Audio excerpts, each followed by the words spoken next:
પ્રવેશ કરીએ છીએ. કૃષ્ણદાસજી ખૂબ ઠાકોરજીની સુંદર સેવા કરે છે. અને ત્યાં એક વૈષ્ણવ છે ગંગાબાઈ, એમની સાથે પણ એમને ખૂબ અલૌકિક સ્નેહ હતો. અને અલૌકિક સ્નેહ હોવાને કારણે જ્યારે એમને બ્રહ્મ સંબંધ પણ કરાયો ત્યારે પણ આચાર્યશ્રી કહ્યું હતું હજી આને વાર છે, હજી ભગવદ ભાવ હજી એ જોઈએ એવો જાગ્યો નથી. પણ આગ્રહથી સન્મુખ થયા તો ખરા. પણ એક વાર શું થયું, જ્યારે શ્રી ગોસાઈજી રાજભોગ ધરતા હતા અને રાજભોગ જ્યારે ઠાકોરજીને ધરતા હતા, પણ જ્યારે રાજભોગની સામગ્રી આવી ત્યારે માર્ગમાં ઉભેલા ગંગાબાઈની દ્રષ્ટિ આ ભોગની સામગ્રી ઉપર પડી. અને જ્યારે રાજભોગની સામગ્રી ઉપર દ્રષ્ટિ પડી અને ઠાકોરજીના સમક્ષ જ્યારે એ રાજભોગ સાજવામાં આવ્યો, બધા ભોગ ધરીને અને બહાર આવી ગયા. પણ શ્રીનાથજી બાબા એ રાજભોગ એ દિવસે અરોગ્યા નહીં. જો આપણે ત્યાં એટલે કહેવાય ને, જ્યારે ઠાકોરજી કંઈક વસ્તુ અરોગતા હોય યા અરોગવાના હોય એ સામગ્રીનું નામ પણ ન બોલાય. કારણ કે નામ સાંભળીને પણ કોઈના મનમાં વિચાર આવે તો સામગ્રી અર્ધભુક્ત થઈ જાય. અને જ્યારે ગંગાબાઈની દ્રષ્ટિ એ ભોગ ઉપર પડી અને ત્યારે પ્રભુ એ રાજભોગ એ દિવસે અરોગ્યા નહીં. અને મહાપ્રસાદ સરાવીને બધાએ મહાપ્રસાદ લીધો અને બધા પોતપોતાના સ્થાનમાં વિશ્રામ કરવા માટે ગયા. શ્રી ગોસાઈજી પણ પોતાના કક્ષમાં નીચે આવીને વિશ્રામ કરતા હતા. અને પ્રભુને ભૂખ લાગી અને પ્રભુ આવ્યા અને આવીને રામદાસજી જે મુખિયાજી છે એ મુખિયાજીને એમણે જગાડ્યા. અને રામદાસ મુખિયાજીને કહ્યું કે જુઓ, મને બહુ ભૂખ લાગી છે તો રાજભોગની તૈયારી ફરી કરો. રામદાસજી કહેવા લાગ્યા, કૃપાનાથ, રાજભોગ તો આવી ગયો હતો. બોલે શું કરું? જ્યારે રાજભોગની સામગ્રી સાજવાતી હતી ત્યારે ગંગાબાઈની દ્રષ્ટિ આ ભોગ ઉપર પડી હતી અને એટલા માટે હું અરોગ્યો જ નથી. ને જ્યારે ખબર પડી, જલ્દી બધા ભીતરિયાઓને કહું કે જાઓ અપરસ કરવા જાઓ. પોતે આવ્યા શ્રી ગોસાઈજીની પાસે. જ્યારે શ્રી ગોસાઈજી પહોંચતા હતા એમને ચરણોમાં હસ્ત ફેરી અને જગાવ્યા અને કહ્યું, કૃપાનાથ, એક ચિંતાનો વિષય છે. બોલે શું? બોલે પ્રભુ રાજભોગ અરોગ્યા નથી. બોલે કેમ? બોલે ગંગાબાઈની દ્રષ્ટિ એના ઉપર પડી ગઈ અને માટે ઠાકોરજી અરોગી ન શક્યા. અને ત્યારે ગોસાઈજીને પણ ચિંતન થયું. જલ્દી આપ પણ અપરસ કરવા માટે પધાર્યા અને બધા અપરસ કરીને આવ્યા. અને શ્રી ગોસાઈજી કહે કે શું સામગ્રી આજે સિદ્ધ કરીએ? બોલે અવેર થઈ ગઈ છે ઠાકોરજીને, આટલો અવેર થયો છે તો એવું કરો, બોલે બડી ભાતની સામગ્રી સિદ્ધ કરો. અને બડી ભાત ઠાકોરજીને અરોગાવી જલ્દી સિદ્ધ પણ થઈ જશે. અને જ્યાં આજ્ઞા કરી અને ત્યાં સામગ્રી સિદ્ધ થવા લાગી. આપણને લાગે કે આવી લીલા પ્રભુએ આજે કેમ કરી? તો એમ કહેવાય છે કે એ જ દિવસે ગોકુલની અંદર શ્રી ગિરધરજી અને શોભા બેટીજીએ પણ નવનીત પિયાજીને બડી ભાતની સામગ્રી અરોગાવી. અને એમને મનમાં ઈચ્છા હતી કે મારા શ્રીજી પણ અહીંયા અરોગવા માટે પધારે. અને અહીંયા શ્રીજી પણ અરોગવા માટે પધારે એમ કહ્યું એટલે શ્રીનાથજી બાબા પણ અહીંયાથી ગોકુલ પધાર્યા એ બડી ભાતની સામગ્રી અરોગવા માટે. ને જ્યારે પાછા પધાર્યા તો અહીંયા સ્વામીજી હતા. સ્વામીજી કે પ્રભુ ક્યાં પધાર્યા હતા? પ્રભુ કે ગોકુલમાં. બોલે કેમ? બોલે શ્રી ગિરધરજી મને વિનંતી કરી કે બડી ભાતની સામગ્રી આપ અરોગો. તો સ્વામીજી કહે છે કે આપ તો અરોગી ના આવ્યા, પણ મારી પણ ઈચ્છા થઈ છે કે આ શીતકાલમાં હું પણ બડી ભાત અરોગું. તો બોલે હવે સામગ્રી સિદ્ધ કેમ કરીને થશે? તો આપ એવું કરો, બધાને કહી દો કે આ રાજભોગની સામગ્રી આપે અરોગી નથી, કારણ કે ગંગાબાઈની દ્રષ્ટિ એમાં પડી છે. અને એ બહાને ગંગાબાઈનું નામ આવશે, કૃષ્ણદાસજી પણ થોડા નારાજ થશે અને જે લીલા આપણે કરવાની છે એ લીલા થઈ શકશે. અને જ્યાં આ પ્રસંગ ઉભો થયો અને વડી ભાતની સામગ્રી સિદ્ધ થઈ, શ્રી ગોસાઈજીએ પ્રભુને અરોગાવી. અને પ્રભુને અરોગાવ્યા પછી જ્યારે સરાવ્યા અને નીચે પધારતા હતા, થોડો મહાપ્રસાદ શ્રી ગોસાઈજીએ દરેકને આપ્યો. અને જ્યારે દરેકને થોડો મહાપ્રસાદ આપ્યો, દરેક કહેવા લાગે, જુઓ તો ખરા આજે કેટલી મીઠાશ છે આમાં, જુઓ તો ખરા કેટલો આનંદ છે. શ્રી ગોસાઈજી કે કેમ ના હો, પ્રભુ ખૂબ પ્રેમથી આજે અરોગ્યા છે, પ્રભુ ખૂબ આનંદથી અરોગ્યા છે. અને કેમ ના હો, આજે સ્વામીજી સહિત પ્રભુ અરોગ્યા છે. તો એની મીઠાશનું વર્ણન તો ઓર કોણ કરી શકે? ને જ્યારે કૃષ્ણદાસજી પણ સામે ઊભા હતા અને એમને એ વસ્તુ ગમી નથી કે એમની આજ્ઞા વિના આજે ઠાકોરજીને બીજી વાર રાજભોગ આવ્યો. અને ત્યાં શ્રી ગોસાઈજી બધાને કહેતા હતા, જો આજે ઠાકોરજી કેટલું સુંદર અરોગ્યા છે. ને ત્યારે કૃષ્ણદાસજી આ વાત સાંભળીને એમ બોલ્યા કે પોતે જ સિદ્ધ કરવા વાળા, પોતે જ અરોગવા વાળા એટલે સુંદર તો લાગે જ ને. અને આવા શબ્દો જ્યારે કૃષ્ણદાસજીએ કહ્યા તો સાંભળીને શ્રી ગુસાઈજીએ પણ કહ્યું, કૃષ્ણદાસ, આ બધું તમારું જ કર્યું ભોગવી રહ્યા છે. અને જ્યાં આ શબ્દો કહ્યા અને કૃષ્ણદાસજીને આ વસ્તુ થોડી ઠીક ના લાગી. એમને પીડા થઈ અને કહેવા લાગ્યું કે મને આવી રીતે કહ્યા અને મને આવી રીતે શબ્દો કહ્યા, હું કેમ કરીને આ શબ્દોથી વેર લઉં, એ વિચાર એમના મનમાં આવ્યો.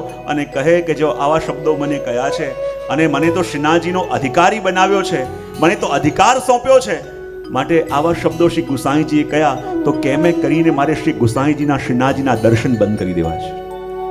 અને એ વિચાર એમના મનમાં આવ્યો અને કહે કે સીધે હું એમને એમ રોકી દઈશ તો વૈષ્ણવ ઉપદ્રવ કરશે, હું કરું શું કરું, એ વિચાર એમના મનમાં આવવા લાગ્યો. અને વિચાર કર્યો કે શ્રી મહાપ્રભુજીના જેઠલાલજી ગોપીનાથજી અને એમના જેઠલાલજી પુરુષોત્તમજી, બોલે સાચા અર્થમાં અધિકારી તો એ કહેવાય. તો પોતે સીધા ગયા પુરુષોત્તમજી પાસે અને પુરુષોત્તમજીને જઈને કહે કે જો સાચા અર્થમાં તિલકાય તો આપ કહેવાઓ, આપ જેઠલાલજી છો અને આપ એવું કરો, મંદિરમાં પધારો, મંદિરની બધી વ્યવસ્થા આપ આપના હાથે લો. પુરુષોત્તમજી કહે કે શ્રી ગુસાઈજીને કેમ કરીને કહું, મને તો બીક લાગે. બોલે ચિંતા ન કરો, બધી વ્યવસ્થા હું સંભાળીશ અને હું જવાબ આપીશ. એમ કરીને પુરુષોત્તમજીને સમજાવીને પોતે મંદિરમાં અંદર લઈ ગયા અને કહ્યું કે હવે બધી મંદિરની જવાબદારી, મંદિરની સેવાનો ક્રમ આપ જ સંભાળો. અને પોતે નીચે દંડવતી શિલા પાસે ઊભા રહ્યા કે જ્યાંથી ગુસાઈજી રોજ ઉપર પધારતા હતા. જ્યારે આજે અપરસ કરીને શ્રી ગુસાઈજી પધાર્યા અને કૃષ્ણદાસ ત્યાં ઊભા થઈ ગયા અને કહ્યું, કૃપાનાથ ક્ષમા કરજો, પણ હવે આપ ઉપર જઈ ન શકો. ઉપરના તિલકાયત સ્વયં પુરુષોત્તમજી છે ને એ પધારી ચૂક્યા છે, સેવાની જવાબદારી બધી એમણે લઈ લીધી છે. જ્યારે એ આજ્ઞા કરે ત્યારે જ આપ પધારી શકો છો, અન્યથા આપ દર્શન ન કરી શકો. ને જ્યાં આ શબ્દો કહ્યા શ્રી ગુસાઈજી કંઈ જ ન બોલ્યા. ભગવદ આજ્ઞા અને ભગવદ લીલાને શિરો ધારે ગણીને ત્યાંથી પધારી સીધા ચંદ્ર સરોવર પધાર્યા. બોલે કેમ? જો ગોકુલ પધારત તો ત્યાં શ્રી નવનીત પ્રિયાજી બિરાજતા હતા અને એમને તો એ લીલાનો શાબ હતો કે 6 મહિના સુધી વિપ્રયોગ ચંદ્રાવલીજીએ પણ કરવાનો અને 6 મહિના સુધી વિયોગ પ્રભુએ પણ કરવાનો. જો ગોકુલ પધારે તો ત્યાં તો નવનીત પ્રિયાજી બિરાજતા હતા, તો એ વિયોગનો અનુભવ ન થાય. અને એટલા માટે આપ પધાર્યા ચંદ્ર સરોવરની અંદર ને ચંદ્ર સરોવરમાં જઈને આપ બિરાજ્યા અને બિરાજીને આ એટલો બધો વિયોગ આપને થયો છે, એટલો બધો વિપ્રયોગ આપને થયો છે ને જેટલો વિયોગ અહીંયા શ્રી ગુસાઈજીને થઈ રહ્યો છે એટલો જ વિયોગ શ્રીનાથજી બાબાને પણ થઈ રહ્યો છે. અને શ્રીનાથજી બાબાને પણ થાય છે કે કેમ કરીને હું પ્રભુના દર્શન કરું, કારણ કે શ્રીનાથજી અને આપણા શ્રી ગુસાઈજી બંનેની પ્રીત, બંનેનો સ્નેહ એવો છે કે એની બરાબરી કોઈ કરી જ ન શકે. અને જ્યારે બંનેને આજે દૂર રહેવાનો સમય આવ્યો, બંનેને એકબીજાનો વિયોગ, એકબીજાનો તાપ કરવાનો સમય આવ્યો, એ તાપને કોણ સહન કરી શકે? કહેવાય કે જ્યારે ગોવિંદ સ્વામીએ પણ એક પદ ગાયું હતું અને એમાં કહ્યું હતું કે આ જગતની અંદર ઘણી પ્રીત જોઈ, ઘણાની પ્રીત જોઈ અને ઘણાની રીત જોઈ, પણ જેવી પ્રીત યશુમતી નંદન અને આ વલ્લભ સુતની છે એવી પ્રીત તો આ સુધી મેં ક્યારે પણ જોઈ નથી. અને એટલે ગોવિંદ સ્વામીએ પણ એમના એક પદમાં ગાયું છે કે એસી પ્રીત કબહુ ન દેખી, જેવી પ્રીત મારા શ્રીનાથજી બાવાની અને જેવી પ્રીત શ્રી ગુસાઈજી એ બંનેની વચ્ચે છે એવી પ્રીત તો આ જગતમાં ન કોઈએ ક્યારે જોઈ હોય, ન ક્યારે કોઈ સાંભળી હોય. એસી પ્રીત કબહુ ન દેખી, યશુમતી સુત શ્રી વલ્લભ સુત, જૈસે શેષ સહસ્ત્ર મુખ જાત ન એખી. કે શેષ સહસ્ત્ર મુખથી એનું વર્ણન કરે તો પણ વર્ણન ન કરી શકે એવી પ્રીત અમારા શ્રી ગુસાઈજી અને શ્રીનાથજીની છે. અને વર્ણન કરે છે કે રોજ જ્યારે દર્શન કરતા તો કેવું લાગતું કે જ્યારે શ્રીનાથજીની સેવા પહોંચી અને શ્રી ગુસાઈજીને ગોકુલ પધારવાનો સમય થાય, આજ્ઞા માંગ ચલે શ્રી ગોકુલ, ફિર જરોખન પૈકી. અને જ્યારે આજ્ઞા માંગીને કહે કે પ્રભુ હવે ગોકુલ જવાની આજ્ઞા આપી દો.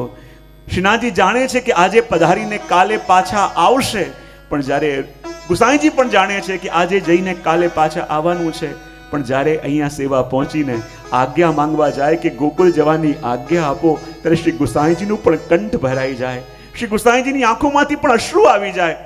અને શ્રી ગુસાઈજીને એ ચિંતા નથી કે કાલે તો આવવાનું છે, કાલે તો ફરી આવીશ, પણ શ્રી ગુસાઈજીને એ ચિંતા છે કે મારાથી દૂર જઈને મારા શ્રીજી કેમ કરીને રહેશે, મારાથી દૂર જઈને મારા શ્રીનાથજી બાબા આ તાપ કેમ કરીને સહન કરશે. હું તો સહી લઈશ, પણ મારા શ્રીજીનું હૃદય તો બહુ કોમળ છે, એ કેમ કરીને સહેશે? અને માટે આજ્ઞા માંગ ચલે શ્રી ગોકુલ, ફિર સાવ ઝરોકન પેખી. અને જ્યારે શ્રીનાથજી બાવાને આજ્ઞા લઈ અને ગુસાઈજી નીચે ઉતરે અને જ્યાં જવા લાગે તો શ્રીનાથજી બાબા ભાગતા ભાગતા આવી જાય અને પોતાની બારી પર ઊભા રહીને શ્રી ગુસાઈજીને જતા જુએ.